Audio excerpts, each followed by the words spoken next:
সেগুলো আমরা রাস্তায় ফেলে রাখি। আর সিটি কর্পোরেশন অবশ্য নয় এমন, কারণ সিটি কর্পোরেশনের রাস্তার দুই পাশে ফুটপাথ থেকে যে ডাস্টটা উড়ে, সেটা যদি গ্রাস না থাকে এবং সেখান থেকে যদি ডাস্ট উড়ে, সেটার জন্য সিটি কর্পোরেশন লাগানো। আর সিটি কর্পোরেশনের যারা বাড়ির কাজ করেন, সেটা যেই হোক না কেন, ব্যক্তিগত বা সাংস্কৃতিক অথবা ডেভেলপার যেই হোক না কেন, আমরা যখন কাজ করি আমরা কিন্তু সেখানকার মেটেরিয়ালসগুলোকে সেভাবে সেফে রাখি। আর আমাদের নকশা অনুমোদনের ক্ষেত্রে স্যার আমরা বিল্ডিং কনস্ট্রাকশন রুল 1996 আর বিল্ডিং কনস্ট্রাকশন অ্যাক্ট 1952, আর এটা হচ্ছে এটা ইঞ্জিনিয়ারদের জন্য, সেটা হচ্ছে বাংলাদেশ ন্যাশনাল বিল্ডিং কোড 2020। এখন বিষয়টা হচ্ছে স্যার, ইতিপূর্বে কুমিল্লা সিটি কর্পোরেশনের যে সময়টা ছিল তখন একটা কমিটি ছিল, যেই কমিটির মাধ্যমে নকশাগুলো অনুমোদন হতো। পরবর্তী সময়ে সরকারিভাবে যখন আদেশ আসে বা প্রজ্ঞাপন আসে, তখন কিন্তু ওই কমিটি বিলুপ্ত হয়। বিলুপ্ত হওয়ার পর সিটি কর্পোরেশনে এখন মন্ত্রণালয় থেকে নির্ধারিত, রেহাই ও গণপূর্ত মন্ত্রণালয় এবং স্থানীয় সরকার বিভাগ থেকে নির্ধারিত যে কমিটি, সেই কমিটির মাধ্যমে নকশা অনুমোদনের এই পর্যন্ত 4টা মিটিং হয়েছিল। আর সিটি কর্পোরেশনের মানে মিটিং না করাটা সিটি কর্পোরেশনের দুর্বলতা বলবো, অথবা সিটি কর্পোরেশন আমরা ফেল করেছি এখানে, যে আমরা যথাসময়ে মিটিং করতে পারিনি। আমরা এই পর্যন্ত যে কয়টা মিটিং করেছি, সেই কয়টা মিটিংয়ে আমাদের স্থানীয় সরকার জেলা প্রশাসক মহোদয়ের প্রতিনিধি, তারপর পিডব্লিউডির প্রতিনিধি, এলজিডির প্রতিনিধি, আমরা সমন্বয়ে কিন্তু আমরা স্যার সিটি কর্পোরেশন থেকে নকশা অনুমোদন এখন গত প্রায় 4 বছর থেকে দিয়ে থাকি। আমরা সিটি কর্পোরেশন থেকে এখন আর নকশা অনুমোদনের যে পূর্ববর্তী যে কমিটি ছিল, সেই কমিটির মাধ্যমে নকশা অনুমোদন হয় না, কিন্তু নকশা অনুমোদনটা রেগুলার হয়ে গেছে, এটা সঠিক। আর যদি আমরা বলতে চাই সিটি কর্পোরেশনের মানে কুমিল্লার ক্ষেত্রে বলবো স্যার, আমি মানে আমার সৌভাগ্য ছিল আমি 78 কুমিল্লা ছিলাম। তো কুমিল্লার যে মানে এটা হচ্ছে হাব, যেরকম হাব ঢাকা এবং চট্টগ্রামের মাঝামাঝি এলাকায়, এখানে রেসিডেন্সিয়ালটা এমনভাবে বেড়ে উঠেছে স্যার যে অন্যান্য যে কোনো জায়গা থেকে অনেক বেশি মাত্রা। এখন সাধারণত সিস্টেম হচ্ছে আরবানাইজেশন হবে, প্রথমে ইনফ্রাস্ট্রাকচার হবে, তারপরে আরবানাইজেশন হবে। আমাদের দেশে সমস্যা হচ্ছে যে আগে আরবানাইজেশন হয়, মানে মানুষ আগে এসে বাড়ি করে, তারপরে তার যে ফেসিলিটিসগুলো আছে সেগুলো আমরা প্রোভাইড করি, যেই কারণে নন প্ল্যান ওয়েতে, শুধু কুমিল্লা না, সারা বাংলাদেশের বেশিরভাগ জায়গায় যেখানে প্ল্যান ওয়েতে হয়নি, সেগুলো স্যার এটি হচ্ছে মূল কারণ। যে আমাদের সিটি কর্পোরেশনের পাশেই আছে, সেখানে 4 ফুট রাস্তা আছে, 6 ফুট রাস্তা আছে।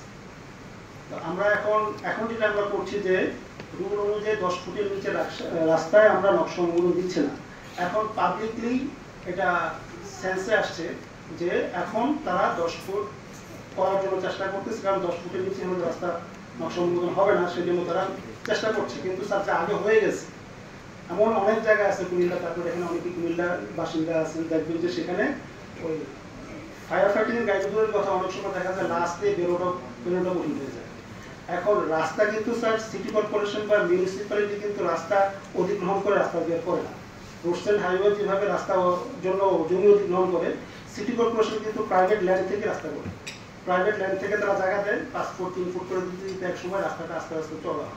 এখন যদি প্রাইভেট যারা ওনার, তারা যখন রাস্তা দিতে অস্বীকৃতি জানায়, তখন আমরা রাস্তা করতে পারি না। তখন অনেক ক্ষেত্রে ওই এলাকার লোকজন অথবা কাউন্সিলর অথবা মেয়রের মাধ্যমে চেষ্টা করলে হয়, আর নাহলে অনেক বাড়িঘর করে ফেলে। আর একটা বিষয় হচ্ছে যে আমাদের মধ্যে সেন্স কাজ করে না যে আমি যে রাস্তাটা এনক্রোচমেন্ট করলাম, এতে করে আমি সমস্যা করবো। যেমন স্যার আমাদের সিটি কর্পোরেশনের মানে সিটি কর্পোরেশন না, বিল্ডিং কনস্ট্রাকশন রুল 1996 অনুযায়ী এটাকে আমরা বলি সেটব্যাক রুল। এটা হচ্ছে ন্যূনতম দূরত্ব, যে আমি আমার যে জমির বাউন্ডারিটা আছে সেখান থেকে আমি কত দূরে আমার বিল্ডিংটা করবো, এটা নির্ধারিত করা আছে, রুলে করা আছে, নকশা তো সেভাবে অনুমোদন আছে। কিন্তু কাজ করার সময় চিন্তা করে হয়তো আমার ব্যক্তিগত অপিনিয়ন বলছি যে আমি যদি একটুকু জায়গা ছেড়ে দিতে তাহলে আমার বিল্ডিংয়ের এরিয়াটা কম যাবে, আমার বিল্ডিংটা ছোট হয়ে যাবে এবং আমার স্পেসটা আমি কম পাবো। সেই জন্য ওনারা যারা প্রাইভেট ল্যান্ড ওনার, তারা ক্ষেত্র বিশেষ, শুধু প্রাইভেট ল্যান্ড ওনার না, অনেক ক্ষেত্রে ডেভেলপার বা সামষ্টিক যারা কাজ করেন তারা কিন্তু স্যার সেটব্যাকটাকে মেনটেন করতে চান না, তাদের ব্যক্তিগত লাভের কারণে।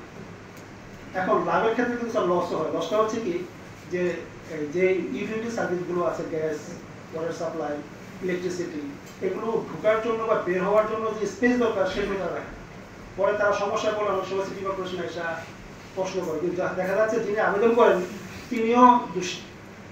এইগুলো স্যার আসলে আমরা মানে ইয়ে করবো, এটা কি বলা হয়, পাবলিকলি এখনো চেষ্টা করতেছি আমরা, এবং আমরা বলতেছি যে আপনারা সেটব্যাক রুল মেনটেন করেন। তবে স্যার একেবারে যে মেনটেন করে না তা না, আমরা দেখা গেছে যে যদি আমরা 200 নকশার সাইট ভিজিট করি তাহলে 3টা বা 4টা নকশা সেটব্যাক রুল অনুযায়ী কনস্ট্রাকশন হয়েছে বলে দেখা যায়, বাকি সবগুলোই সেটব্যাক ছাড়া।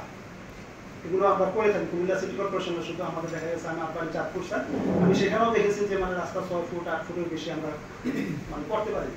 তবে যেমন স্যার এখন একটা বিষয় আমি একটু আশাবাদী, সেটা হচ্ছে আগে কিন্তু মানুষ রাস্তা দিত না, এখনো কিন্তু রাস্তা দেয়। কেন দেয়? চিন্তা করে যে এই জায়গাটার দাম যদি এখন হয় 50,000 টাকা, রাস্তা যদি আমি 5 ফুট 10 ফুট ছেড়ে দিই, ওই জায়গাটার দামই হয়ে যাবে 5 লক্ষ টাকা পার ডেসিমেল। তাহলে পাবলিকলি যখন ওরা এটা বুঝে যে না আমি যদি রাস্তাটা ছাড়ি তাহলে আমার জায়গার ল্যান্ড ভ্যালু বেড়ে যাবে, সেক্ষেত্রে তারা কিন্তু এটা দিতে আগ্রহী। এখন আস্তে আস্তে যদি সায়েন্স কাজ করতেছে, যেটা যদি কাজ করে ইনশাআল্লাহ, তাহলে যখন নতুন কেউ করবে তখন সে স্পেস দেখে করবে, অথবা সিটি কর্পোরেশন বা আমাদের যে লোকাল অ্যাডমিনিস্ট্রেশন সকলে মিলে যদি রংপুর অথবা বরিশাল বিভিন্ন জায়গায় কিন্তু এরকম হয়েছে, রাস্তার জন্য ইনফ্রাস্ট্রাকচার ভেঙে সেখানে কিন্তু আমরা দেখেছি যে রাস্তা চওড়া করা হয়েছে। তো আমরা স্যার আশাবাদী আমরা ইনশাআল্লাহ ভবিষ্যতে আরো মানে ভালো একটা সিটি কর্পোরেশন, মানে বসবাসযোগ্য সিটি কর্পোরেশন করবো। তবে মানে আমি তো হয়তো আরো প্রশ্নের সম্মুখীন হতে পারি। একটা কথা হচ্ছে যে আমরা সবাই সিটি কর্পোরেশনটাকে নিজের মনে করতে হবে।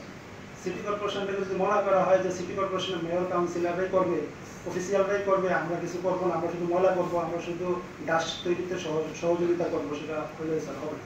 সবাইকে সামগ্রিকভাবে নিজের মনে করে আগে এগিয়ে আসে। যেমন আমাদের একটু আগে আমি শুনছিলাম যে ওনারা সহযোগিতা করতে আসবে, অবশ্যই আমরা সকলে মিলে এই সমস্যার সমাধানের চেষ্টা করব। ধন্যবাদ স্যার।